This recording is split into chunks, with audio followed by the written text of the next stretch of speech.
মেয়েদের প্রপোজ করার খুব শখ হয়েছে, তাই না? হকি স্টিকটা ডান কাঁধের উপরে ধরে রেখে রাদীপের দিকে গম্ভীর ও তীক্ষ্ণ দৃষ্টিতে তাকিয়ে কথাটা বলল অ্যারিস। অপরদিকে চোখে গোল গোল চশমা পরা ভোলাবালা চেহারার রাদীপ ভয়ে কয়েকটা শুকনো ঢোক গিল। বর্তমানে অ্যারিস এবং তার সাঙ্গপাঙ্গ রাদীপকে ক্যাম্পাস থেকে কিছুটা দূরে একটা খোলা মাঠে নিয়ে এসেছে। রাদীপ আমতা আমতা করে বলল, মানে কি বলছেন ভাইয়া? বুঝতে পারছি না আমি। বুঝতে পারছিস না তুই? পারছিস না বুঝতে? বলে গর্জে ওঠে হকি স্টিকটা নিয়ে রাদীপের হাঁটুতে কয়েকটা বাড়ি মারল অ্যারিস। ছেলেটা ব্যথায় কুকিয়ে উঠে হাঁটু ধরে বসে পড়ল। প্যারিস রাগে গজগজ করতে করতে বলল। এই উঠে দাঁড়া, উঠে দাঁড়া বলছি। রাদীপ কাঁদো কাঁদো স্বরে বলল, আমায় প্লিজ মাফ করে দেন ভাইয়া। আমার অপরাধটা কি আমি জানি না, তবে যাই করে থাকি না কেন তার জন্য মাফ চাইছি। অ্যারিস রাদীপের দিকে কিছুটা ঝুঁকে হিস হিস কণ্ঠে বলতে লাগলো। কার কলিজার দিকে নজর দিয়েছিলি তুই? কাকে ভালোবাসার কথা বলে প্রপোজ করতে চেয়েছিলি? রাদীপের কয়েক মুহূর্তের মাঝেই সে তার মুখখানি মনে পড়ে গেল। ঘটনা বুঝতে তার বেশি সময় লাগলো না।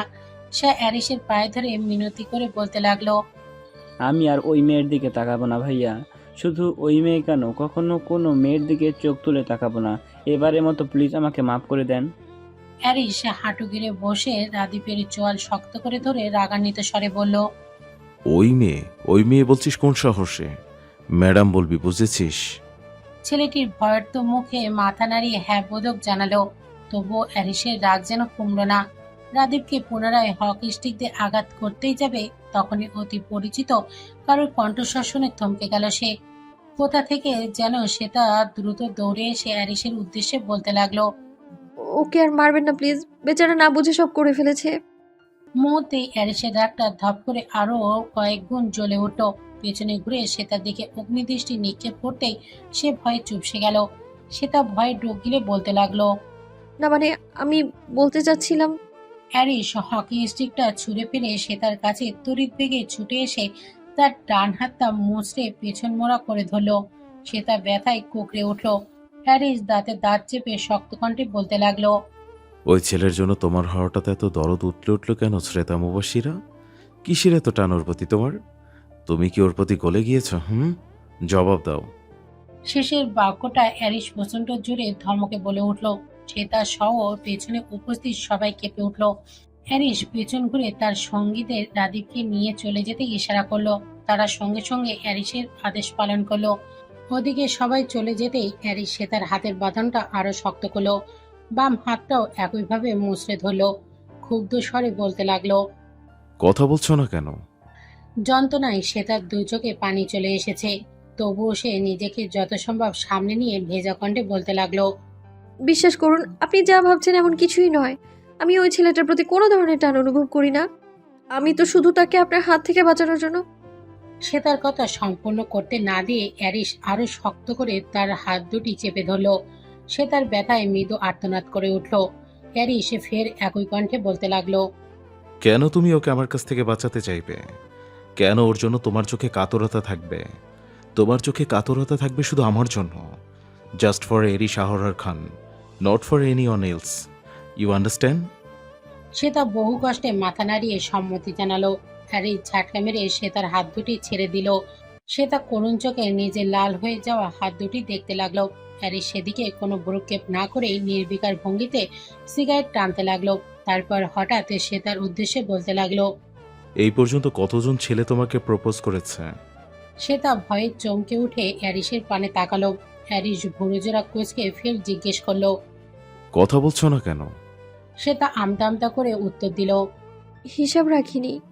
অ্যারিস শ্বেতার দিকে এক দৃষ্টিতে তাকিয়ে দুর্বোধ্য হাসলো। শ্বেতা ভয়ে জমে গেল। এই লোক তাকে না আবারও কি উল্টোপাল্টা শাস্তি দেয়। হ্যারিস শ্বেতার কোমর দু হাতে পেঁচিয়ে ধরে একদম নিজের সামনাসামনি নিয়ে এসে তপ্ত স্বরে বলতে লাগলো। তাহলে তো অনেক ছেলে প্রপোজ করেছে আমার অ্যাডিকশনকে। এর জন্য দোষ কাকে দেয়া যায়? ওই ছেলেগুলোকে না তোমাকে?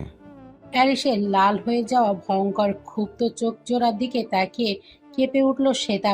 কয়েকটা শুকনো ঢোক গেলে নিজেকে স্বাভাবিক রাখার চেষ্টা করলেও সে খেয়াল করলো তার শরীরটা অনবরত কাঁপছে। হ্যারিস সেটা বুঝতে পেরেও পাত্তা দিল না। সে তা কাঁদো কাঁদো গলায় বলল। দেখুন ভাইয়া, অ্যারিস ঝাঁঝালো কণ্ঠে বলে উঠল। উফ, stop saying this nonsense word ভাইয়া। আই এম নট ইয়োর ভাইয়া, ওকে? সে তা বুঝতে পারছে, এমন ভঙ্গিতে মাথা নাড়িয়ে সম্মতি জানালো। তারপর আবার বলতে লাগলো। অনেক ছেলে আমাকে প্রপোজ করলেও আমি কখনো পাত্তা দিইনি কাউকে। ইভেন এখনো কাউকে পাত্তা দিই না। ছেলেদের থেকে শত হাত দূরে থাকি আমি। এইসব প্রেম প্রীতি আমার একদম ভালো লাগে না। হ্যারিসকে তখনও নির্বিকার জ্বলন্ত দৃষ্টিতে তার দিকে তাকিয়ে থাকতে দেখে সে তার শরীর ভয়ে জমে যাচ্ছে। মনে মনে অ্যারিসের কাছ থেকে কঠোর কোনো শাস্তি পাওয়ার জন্য প্রস্তুত হয়ে নিচ্ছে। তখনই অ্যারিসের রুক্ষ কণ্ঠস্বর কানে ভেসে আসে তার। আগে যারা তোমার দিকে চোখ তুলে তাকিয়েছে তাদের কাউকে যদি এখন পাই, আই সোয়ার জ্যান্ত মাটিতে পুঁতে ফেলবো। আর এখন থেকে যদি কাউকে দেখি তোমার প্রতি প্রপোজ করতে, তাহলে তার জীবনের দুর্দশার গ্যারান্টি তোমাকে দিয়ে দিচ্ছে আমি। আর তোমাকে যদি ভুলবশত কারো দিকে সামান্যতম ইন্টারেস্ট দেখাতে দেখেছি, আমার ভয়ঙ্কর সত্তার বহিঃপ্রকাশ আজকের মতো আবারও নিজের চোখে দেখবে তুমি। সেটা হবে এর চেয়েও ভয়ঙ্কর। অ্যারিসের একের পর এক হুমকি ধামকি শুনে সে তার গলা যেন শুকিয়ে কাঠ হয়ে গেছে। গলা ভেজানোর মতো সামান্যতম তরল পর্যন্ত গলায় অবশিষ্ট নেই। হঠাৎ নিজের দুই হাতে কারোর হাতের মৃদু স্পর্শ টের পেতেই চমকে সামনে তাকালো শ্বেতা। দেখতে পেল এরিস খুব মনোযোগের সাথে অতি যত্ন সহকারে তার লাল হয়ে যাওয়া হাত দুটিতে নিজের হাত বুলিয়ে দিচ্ছে। তারপর হঠাৎ তার দুই হাতে আলতোভাবে নিজের ঠোঁট ছোঁয়ালো।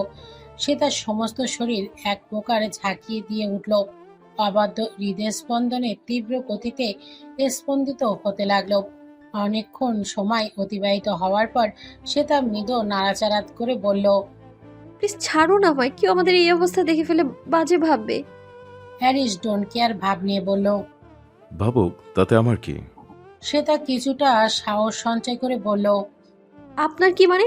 আপনি তো সম্পর্কে বৈধভাবে আমার কিছু হন না।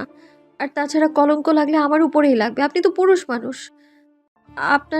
আপনাকে তো কেউ কিছু বলার সাহসই পাবে না, যেহেতু বড়লোক ঘরের ছেলে আপনি। সে তার কথাগুলো শব্দে অ্যারিস তার দিকে ঈগল দৃষ্টিতে তাকিয়ে রইল। সে তা যখন বুঝতে পারল সে এত বড় বড় কথা বলে ফেলেছে, তখন দৃষ্টি নামিয়ে নিয়ে ঢোক গিলতে লাগলো। অ্যারিস নির্লিপ্ত স্বরে বলল।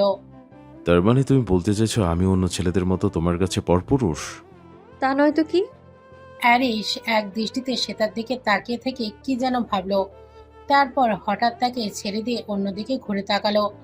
এতক্ষণ পর ছাড়া পেয়ে শ্বেতা ভালোভাবে নিঃশ্বাস নিল। দমটা তার আরেকটু হলে আটকেই আসছিল। হঠাৎ অ্যারিসের একটা কথা কানে আসতেই থমকে গেল শ্বেতা। যেদিন বৈধভাবে তোমাকে সম্পূর্ণভাবে আমার করে নেব, তখন দেখব আমার থেকে পালিয়ে কোথায় যাও তুমি। প্রতিটা ক্ষণ, প্রতিটা মুহূর্ত, প্রতিটা সেকেন্ডে এরই শাহরার খানকে সহ্য করতে হবে তোমার। আধো আলো আধো অন্ধকারে বিশাল বড় রুমটিতে ডেস্ক চেয়ারে হেলান দিয়ে পিস্তল হাতে বসে রয়েছে নাহিয়ান খান। তার সামনে দাঁড়িয়ে দুজন প্রাপ্তবয়স্ক যুবক মূর্তির মতো দাঁড়িয়ে রইল। কোনো একটা কাজের জন্য নাহিয়ান খানের কাছে জবাবদিহি করছে তারা। চেহারায় মৃদু আতঙ্কের ছাপও বিরাজ করছে। অপরদিকে নাহিয়ান খানকে বেশ বিরক্ত দেখাচ্ছে, যেন এদের কথাবার্তা কিংবা কাজে তিনি মোটেও অসন্তুষ্ট নন। একসময় ছেলে দুটো কিছু বুঝে ওঠার আগেই নিমেষেই মধ্যেই তাদেরকে গান পয়েন্টে নিয়ে বুক ঝাঁঝরা করে দিলেন নাহিয়ান খান। কিছুটা রক্ত ছলকে এলো নাহিয়ান খানের চেহারায়, কিন্তু তাতে তার বিশেষ কোনো ভ্রুক্ষেপ হলো না। ছেলে দুটো নিথর দেহ সাদা ফ্লোরে পড়ে গেল। লাল তরলে ভেসে গেল সমস্ত ফ্লোর। এমন সময় সেখানে প্রবেশ করলো অ্যারিস। সুইচ টিপে আধো অন্ধকার রুমটিকে সম্পূর্ণ আলোকিত করে দিল সে। তরতাজা দুটো যুবকের রক্তাক্ত মৃতদেহ দেখেও তার বিশেষ কোনো হেলদোল হলো না, যেন এসব বহুদিন ধরে দেখে সে অভ্যস্ত। তবে এখনো পর্যন্ত নিজেকে এসবের মাঝে জড়ায়নি সে। ছেলেকে দেখে কিছুটা আদর্শা হয়ে বসে থাকা নাইয়ান খান সোজা হয়ে বসলেন। হাসি মুখে ছেলেকে সম্ভাষণ করলেন। ওয়েলকাম মাই সন, বহুদিন পরে তোমাকে এখানে দেখলাম। তারপর নিজের সামনের চেয়ারটি দেখিয়ে অ্যারিসকে বসতে বলেন। অ্যারিস বিনা বাক্যে গম্ভীর মুখে সেখানে বসে পড়ল। তারপর কিছুটা বিরক্ত ভাব নিয়ে নাহিয়ান খানের উদ্দেশ্যে বলল। আমার এখানে ডেকেছেন কেন? কোনো প্রয়োজন ছিল? মাই সন, তুমি আমার একমাত্র ছেলে, শুধু প্রয়োজন হলেই তোমাকে ডাকা যাবে, আর না হলে ডাকা যাবে না। এমন কোনো নিয়ম আছে নাকি? আসল কথা আসুন মিস্টার খান। নাইয়ান খানকে অ্যারিশ বাবা বলা ছেড়েছে বহু বছর আগেই। সেটা ঘৃণায় নাকি বিতৃষ্ণায় থেকে অ্যারিশ নিজেও জানে না। নাইয়ান খানের অবশ্য সেসব নিয়ে কোনো ভ্রুক্ষেপ নেই। নাইয়ান খান রয়েস হয়ে বললেন, দেখো মাইসন, আমার বয়স হচ্ছে, একা হাতে আর এত বিশাল সাম্রাজ্য সামলাতে পারছি না।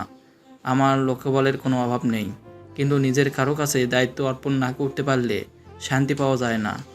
তাই আমি চাই আমার সমস্ত বিজনেস আন্ডারওয়ার্ল্ডের দায়িত্ব তুমি নাও। রাজনীতি না করলেও চলবে, এত পিসার একসাথে তোমার মাথায় দিতে চাই না আমি।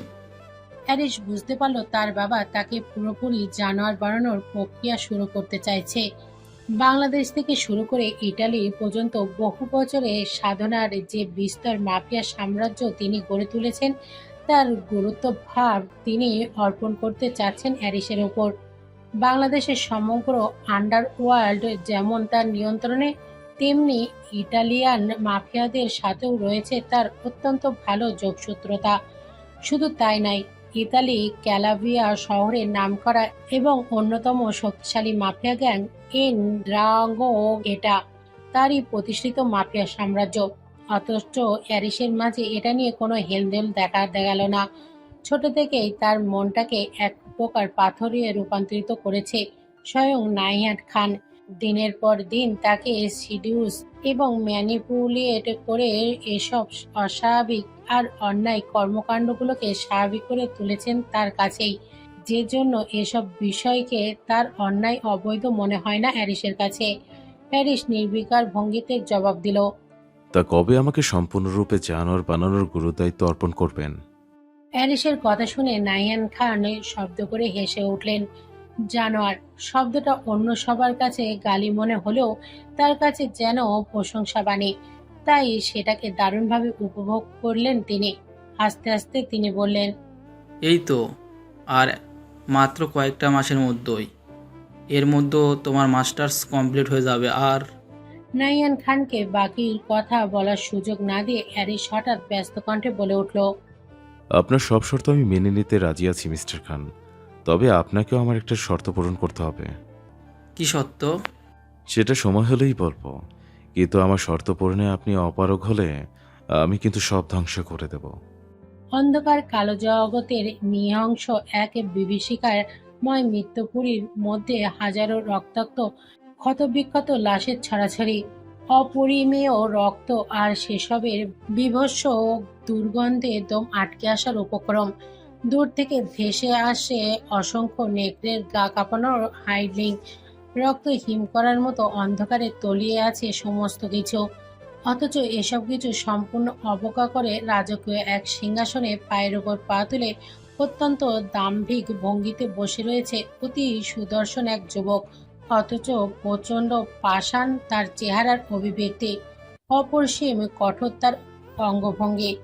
রক্তলাল চোখ দুটোতে নেই সামান্যতম কোনো আবেগ, কলুষিত হৃদয়টাতে নেই ন্যূনতম দয়ামায়া ছিটে ফোটাও।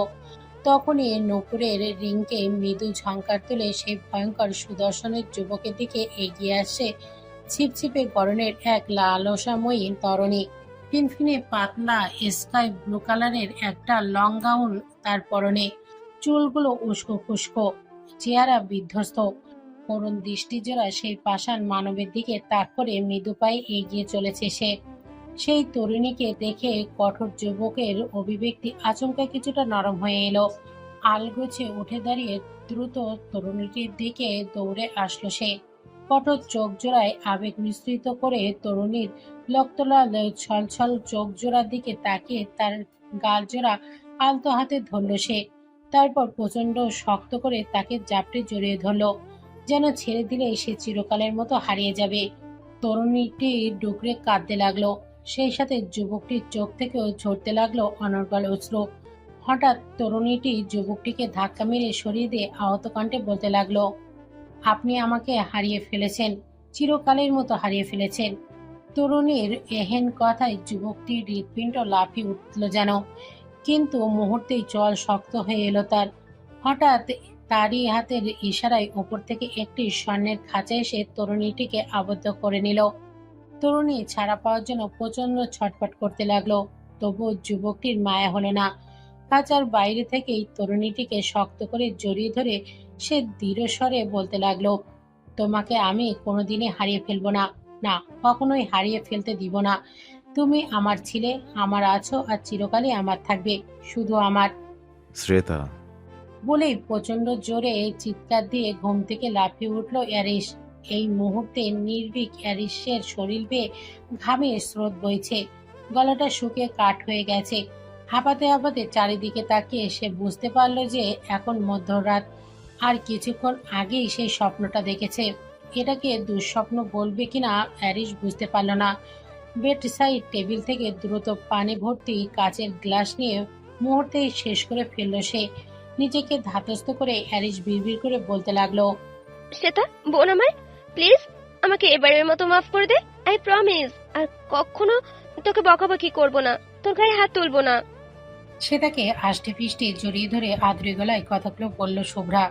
আজ 3 দিন হলো দুই বোন একে অপরের সাথে কথা বলে না। সে তার নিজের অভিমানী মন নিয়ে বোনের সাথে কথা বলেনি।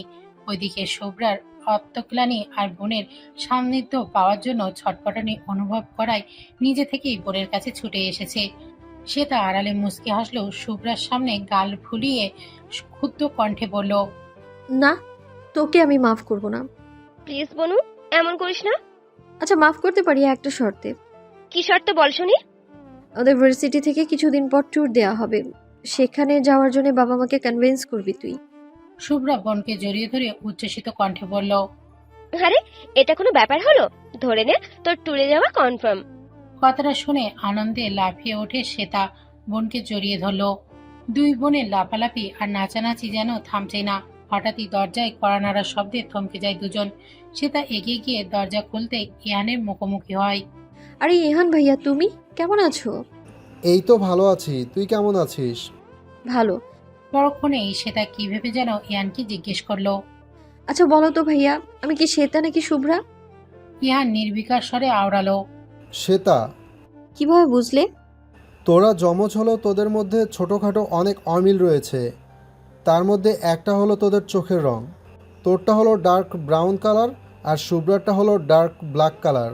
তোদের দুজনের সাথে দেখা হলেই আমি প্রথমে তোদের চোখের দিকে তাকাই, আর তারপর আমার বুঝে নিতে খুব একটা সমস্যা হয় না। ব্রিলিয়ান্ট। তা তো বটেই। এখন শর্ত এখান থেকে শুভ্রার সাথে আমার কিছু কথা আছে। শ্বেতা চোখ ছোট ছোট করে জিজ্ঞেস করলো। কি এমন কথা আছে শুভ্রার সাথে যে আমাকে বলা যাবে না? পার্সোনাল কিছু? ইহান শ্বেতার কান টেনে ধরে বলল, ভীষণ পাকা হয়ে গেছিস তাই না? উফ ভাইয়া, লাগছে, ছাড়ো। ইহান কান ছেড়ে দিয়ে বলল। বের হ রুম থেকে, ফাজিল মেয়ে। শ্বেতা ভেঙচি কেটে রুম থেকে বেরিয়ে গেল। ইয়ান সেদিকে চোখ পাকিয়ে তাকিয়ে হেসে ফেলে, দরজা বন্ধ করে দিল। শুভ্রা ততক্ষণ যাবৎ একপাশে দাঁড়িয়ে থেকে সবটা দেখছিল। সেদিনের কনসার্টের রাতের পর থেকে এখনো পর্যন্ত ইয়ানের সাথে তার সম্পর্ক স্বাভাবিক হয়নি। নিজেকে অনেকটা গুটিয়ে নিয়েছে শুভ্রা। ইয়ান শুভ্রার কাছে আসতেই শুভ্রা নিচু স্বরে জিজ্ঞেস করলো, কিছু বলবে ইহান ভাইয়া? হ্যাঁ বস, তোর সাথে কিছু ইম্পর্ট্যান্ট কথা আছে। মুহূর্তে ইয়ানের চোখে মুখে খুশির ঝলক দেখা গেল। শুভ্রা আর চোখে সেটা দেখে নিজেও ইয়ানের পাশে বসলো। এবার বলো। ইহান মনে মনে নিজেকে প্রস্তুত করে নিয়ে কিছুটা লাজুক কণ্ঠে বলে উঠল, I am in love Shubhra, ওকে আমি ভীষণ ভালোবেসে ফেলেছি। কথাগুলো যেন বিষাক্ত তীরের মতো আঘাত আনলো শুভ্রার হৃৎপিণ্ডে। মুহূর্তের মধ্যে বাকশক্তি হারিয়ে এক অজানা কষ্টের অতই সাগরে নিমজ্জিত হলো সে।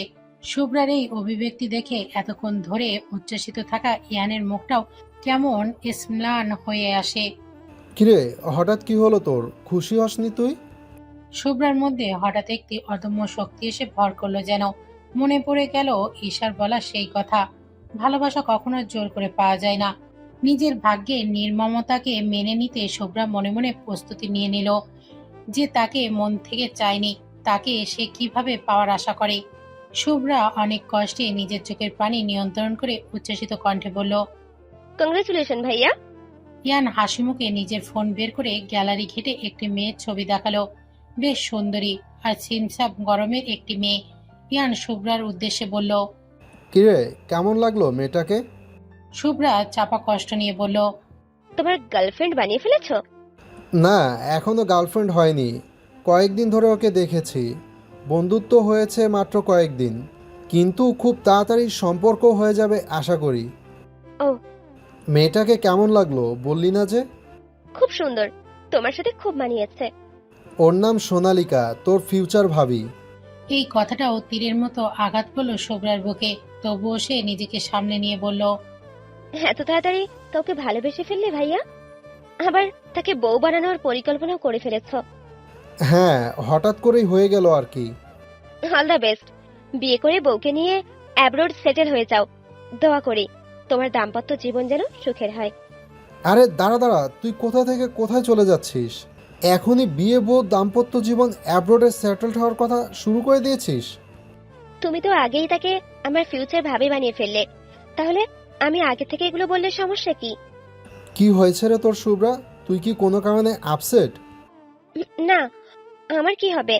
সকাল থেকে ভীষণ মাথা ব্যথা করছিল, তাই তোমার এমন মনে হচ্ছে। কি বলছিস তুই শুভ্রা? তোর এত মাথা ব্যথা আর তুই এই কথা এখন আমাকে বলছিস? আমাকে আগে বলিসনি কেন? দিব কানের নিচে একটা। তোর তো আবার মাইগ্রেনের সমস্যা আছে, মেডিসিন নিয়েছিস ঠিক মতো? ইয়ানের উদ্বিগ্নতা ও কেয়ার দেখে বিষণ্ণ হাসলো শুভ্রা।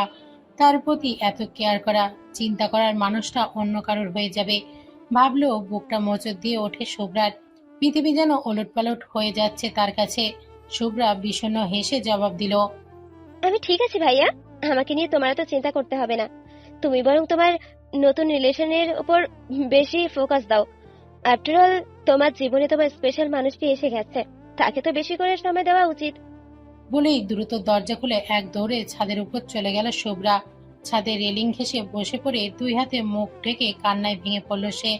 তার ছোটবেলার আবেগ, কিশোরী বয়সের আকর্ষণ ও যৌবনের প্রথম ভালোবাসা একমাত্র ইহান।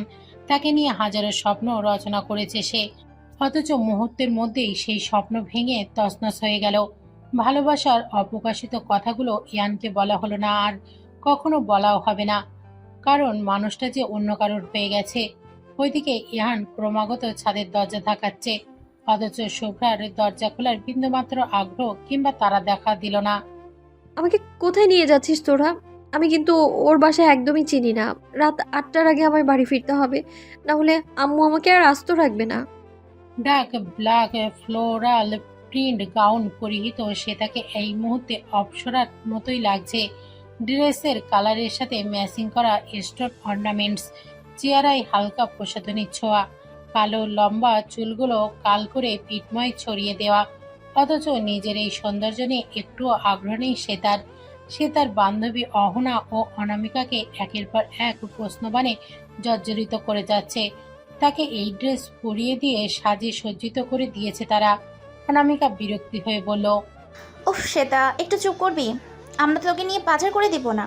আমাদের এক ফ্রেন্ডের বার্থডে উপলক্ষে আমাদের সাথে তোকেও ইনভাইট করেছে, তাই তোকে নিয়ে যাচ্ছি। কিন্তু আমি তো তোদের ওই ফ্রেন্ডকে চিনিই না। অহনা তাকে আশ্বস্ত করে বলল, চিন্তা করিস না, চিনে যাবি। আমাদের ফ্রেন্ড মানে তোরও ফ্রেন্ড হয়ে যাবে। তবুও একরাশ দ্বিধাদ্বন্দ্ব সে তার মনে খেলা করে যাচ্ছে। অনিশ্চয়তা চিত্তে সে দুই বান্ধবীর মাঝে গাড়ির সিটে বসে রইল। জাঁকজমকপূর্ণ সাজে সজ্জিত হয়েছে গোটা খানমেনশন। চারপাশে চোখ ধাঁধানো আলোকসজ্জায় গোটা এরিয়ায় দামি দামি লোকেদের ভিড়ে গিজগিজ করছে। অবশ্য হবেই না বা কেন, খান বংশের একমাত্র উত্তরাধিকারী হ্যারিস আহারার খানের জন্মদিন বলে কথা। নাহিয়ান খান কখনো কিছুতেই কমতি রাখেনি। তার পলিটিক্যাল পার্টি, বিজনেস পার্টি, অসংখ্য মানুষ রয়েছে এখানে। আন্ডারওয়ার্ল্ডের গুরুত্বপূর্ণ পার্টনাররাও ছদ্মবেশ নিয়ে পার্টিতে ঘোরাফেরা করছে, অথচ এই মুহূর্তে তাদেরকে দেখে নিরেট ভদ্রলোক বলেই মনে হচ্ছে। নীলিমা ডার্ক মেরুন কালারের একটা অফ শোল্ডার বেলিস লেস অফ আর জিন্স পরেছে, পায়ে পেন্সিল হিল, সাথে হালকা অর্নামেন্টস, স্পা করা কাঁধ অবধি থাকা সোনালি কালার করা চুলগুলো ছেড়ে দেওয়া, চেহারায় ভারী প্রসাধনী সাজ তাকে এই মুহূর্তে খুব উচ্ছ্বাসিত দেখাচ্ছে। কারণ আজকে অ্যারিসের জন্মদিন হবার পাশাপাশি তার জীবনে আরেকটি নতুন অধ্যায় যুক্ত হতে যাচ্ছে। এদিকে সবাই যখন বার্থডে উপলক্ষে রেডি, তখন বার্থডে বয়কে খুঁজে পাওয়া যায় না। সে এখনো রেডি হয়ে নিচে নামেনি। সবার মধ্যেই চাপা গুঞ্জন শুরু হয়ে গেছে। সবার সকল গুঞ্জনের অবসান ঘটিয়ে অবশেষে দৃঢ়চিত্তে গুরু গম্ভীর ভঙ্গিতে সিঁড়ি ভেঙে নিচে নামলো অ্যারিস। সকলের দৃষ্টি তার দিকে স্থির হয়ে গেল। ডার্ক ব্ল্যাক কালারের পিন্সকোট, ফসিল ব্র্যান্ডেড জিন্স, সেই সাথে স্পাইক করা সিল্কি চুল এবং হালকা চাপদারিতে এক কথায় প্রিন্স চার্মিং লাগছে অ্যারিসকে। সেই সাথে তার মুখের কঠোর অভিব্যক্তি দাম্ভিক পদচারণায় তার ব্যক্তিত্বের অন্য সৌন্দর্য দান করছে। সিঁড়ি দিয়ে নিচে নেমে ডাইনিং রুমের ঠিক মাঝখানে দাঁড়াতেই ফোকাস লাইট অন হলো অ্যারিসের উপর। নীলিমা বিমোহিত নয়নে অ্যারিসকে দেখেই চলেছে, অথচ অ্যারিসের সেদিকে কোনো ভ্রুক্ষেপ নেই। সে যেন কারোর আগমনের প্রতীক্ষায় মনে মনে অস্থির হয়ে আছে। নাইয়ান খান অ্যারিসের দিকে এগিয়ে গিয়ে তাকে উষ্ণ আলিঙ্গন করলেন। তারপর মাইক্রোফোন হাতে সকলের উদ্দেশ্যে ভাষণ দেওয়ার মতো করে বলে ওঠেন, Meet my one and only son, Irish Ahorar Khan. He is the sole heir of my love and whole property. তারপর অ্যারিসের দিকে তাকিয়ে বলেন, Happy birthday, my son. অ্যারিসের ঠোঁটের কোণে সূক্ষ্ম হাসি রেখা ফুটে উঠল। নাইয়ান খান আবার বলতে শুরু করলেন, আজকের এই আনন্দের দিনে আমি আমার ছেলের জীবনে আরও একটি গুরুত্বপূর্ণ অধ্যায়ের ঘোষণা করতে যাচ্ছি। সেটা হলো, নাইয়ান খানের কথা শেষ করার পূর্বেই সদর দরজা দিয়ে আগমন ঘটল সিমসিমে গরমের মায়াবী চেহারার এক সুন্দরী তরুণীর, যার সুগভীর চোখ দুটোতে লোকায়িত রয়েছে অপরিসীম মায়া আর তীব্র আকর্ষণ। ভীত চঞ্চল চোখজোড়া দিয়ে সে তাকিয়ে দেখছে এদিক ওদিক। তার সাথে আরো দুজন তরুণী আছে, অথচ অ্যারিসের দৃষ্টি সেই ভীত চঞ্চল হরিণীর ন্যায় তরুণীর পানে চুম্বকের মতো আকৃষ্ট হয়ে রইল। চোখের পলক ফেলতে সে ভুলেই গেল যেন হৃদয় স্পন্দনের গতি হারাচ্ছে বারংবার। স্থান কাল ভুলে সে ছুটে এগিয়ে গেল সেই তরুণীর পানে। উপস্থিত সকলেই বিস্ময়ে দেখতে লাগলো ঘটনাটা। অ্যারিস সে তার সামনে এসে তার হাত বাড়িয়ে দিল। তার দৃষ্টিতে সীমাহীন মুগ্ধতা বিরাজ করছে। সে তা এক পলক সেদিকে তাকিয়ে ঢোক গেল। অ্যারিস তাকে চোখ দিয়ে ইশারা করলো তার হাত ধরার জন্য। সে তার কম্পিত হাতে অ্যারিসের হাতখানা ধরল। অ্যারিস নির্বিকার ভঙ্গিতে তাকে নিয়ে আগের জায়গাটায় ফিরে এলো। নাইয়ান খান অ্যারিসের কানের কাছে মুখ নিয়ে ফিসফিসিয়ে বললেন,